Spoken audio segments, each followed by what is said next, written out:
चंद्र जीना।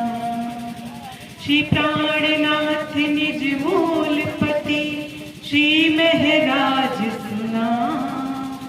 तेज कुंवर श्यामा युगल को पल पल करूं प्रणाम, पल पल करूं प्रणाम। बोलिए श्री प्राणनाथ प्यारे की जय, सतगुरु महाराज की जय। श्री प्राणनाथ की वाणी उसे समझ में नहीं आ सकती जो केवल जाहिरी कर्मकांड में फंसा हुआ है। यहाँ तो प्रेम ही प्रेम की बातें होती हैं। श्री प्राणनाथ जी ने कहा है कि धनी जी को इष्ट भावे, बिना इष्ट ना कछु सुभावे। यो न कहियो कोई जन धनी पाया इश्क बिन। बिना प्रेम के धनी को पाया ही नहीं जा सकता, क्योंकि अखंड धाम में प्रेम ही प्रेम है। वह प्रेम है, उसका नाम ही प्रेम है। कृष्ण ने अर्जुन से कहा था, हे अर्जुन, मैं तो प्रेम ही प्रेम हूँ।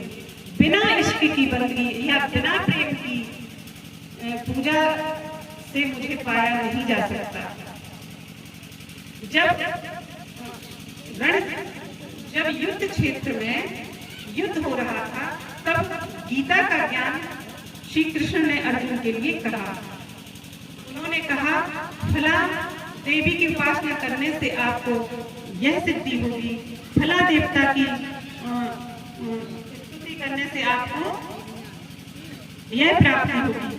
लेकिन अर्जुन ने कहा हाथ जोड़कर, हे प्राणनाथ, हे कृष्ण, हे सखा, मैं तो अगर मैं संसार की किसी भी चीज की कामना ना करूं, अगर मैं चाहूं कि मैं आपको पाना चाहता हूं, तो फिर मुझे क्या करना पड़ेगा? तो कृष्ण ने कहा, तो 18 अध्यायों का जो ज्ञान था वो उसे भूल जाओ। अभी तक मैंने तो ये समझो कि समय बर्बाद किया। मैंने आपको क्षर का ज्ञान दिया जो एक दिन मिट जाने वाला है। आप संसार की कोई भी चीज प्राप्त कर लीजिए, लेकिन वो एक दिन मिट जाने वाली है। तो उन्होंने कहा कि जितना भी मैंने 18 अध्यायों में ज्ञान दिया है, उस सब ज्ञान को तुम्हें भूलना पड़ेगा अगर आपको मुझसे मिलना है। तो उन्होंने कहा, फिर मुझे क्या करना पड़ेगा? तो कृष्ण ने कहा कि मैं तो प्रेम से ही मिलने वाला हूँ। बिना प्रेम से मुझे कोई पा नहीं सकता। यह मेरी प्रेम लक्षणा भक्ति है। इसी के द्वारा आप मुझे पा सकते हो। बिना प्रेम के मुझे कोई पा नहीं सकता, ना कोई पा पाया है आज तक। तो उन्होंने कहा, जो भागवत में नवदा भक्ति आती है, श्रवण कीर्तन स्मरण पाद सेवन अर्चन बंदन शक्त दास और आत्मनिवेदन, 9 प्रकार की भक्ति बताई है। उस भक्ति से परे यह प्रेम लक्षणा भक्ति है जो मुक्ति देने वाली है। बिना प्रेम लक्षणा भक्ति के कोई भी मुक्ति नहीं पा सकता।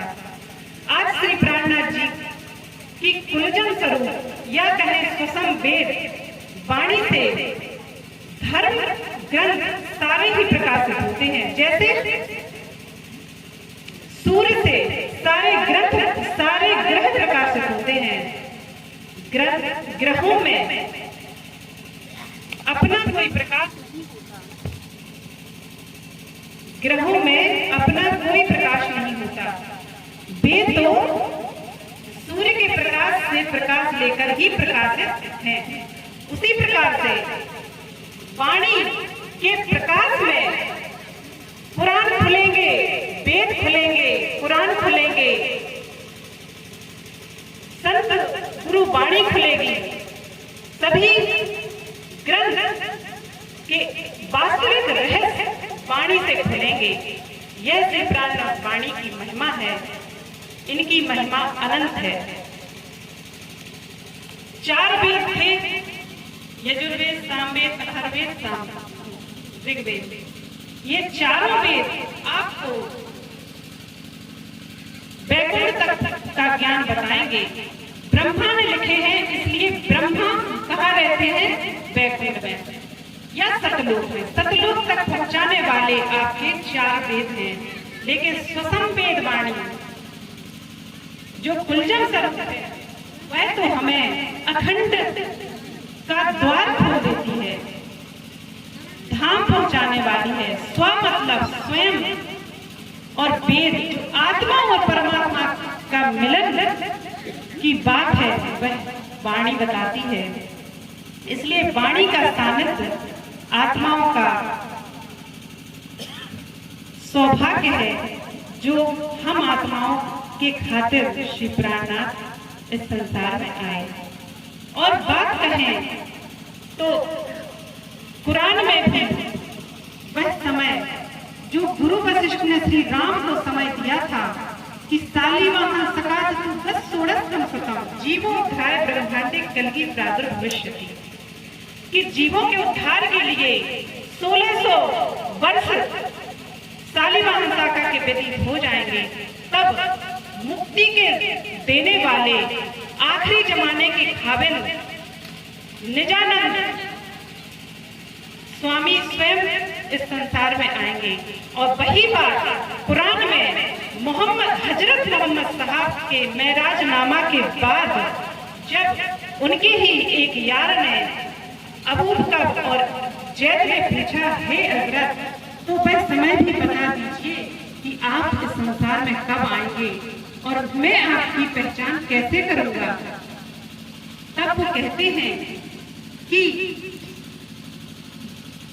एक कल को ही खुदा आएगा।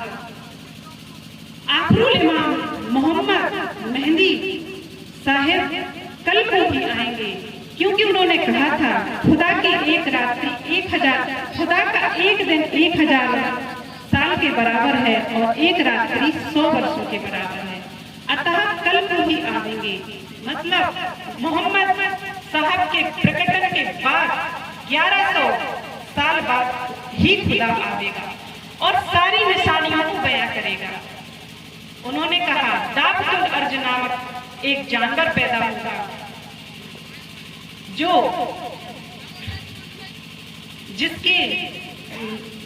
जिसके सींग पहाड़ी बैल के होंगे, छाती शेर की होगी, पीठ गीदड़ की होगी। वाकई में ऐसा जानवर न आपको कभी देखने को आज मिल रहा